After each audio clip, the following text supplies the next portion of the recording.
Guys, আপনারা দেখতে পারতেছেন ইতিমধ্যে আমাদের গাইবান্ধা জেলা 13 নং মোল্লারচর ইউনিয়নে আমাদের মোল্লারচর হাই স্কুল মাঠ প্রাঙ্গণে খুব শান্তশিষ্টভাবে ভোটাভুটি হচ্ছে, ভোট কালেক্ট হচ্ছে।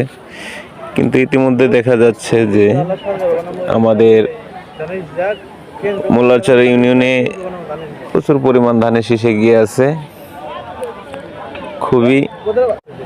আরও আপনারা দেখতে পারতেছেন ইতিমধ্যে যে লাইনগুলো দেখা যাচ্ছে, সবাই মন খুলে ভালোভাবে তারা সুন্দর হাসি খুশিভাবে ভোট দিতে আসতেছে।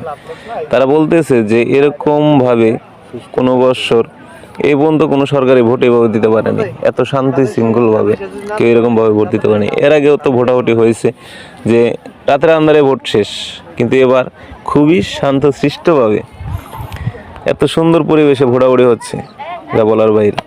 তো এটাই সবাই কামনা করতেছে যে এরকম। এখানে এখনো দেখতে পারতেছেন এখনো সবাই সিরিয়াল নেওয়ার জন্য, সিরিয়ালের নাম্বার তোলার জন্য এখনো খুব ভিড় আছে। এখানে খুব সুন্দরভাবে সবাই সিরিয়াল তুলতেছে, ভোট দিতে যাইতেছে। এখনো অনেক ভোট আসতেছে।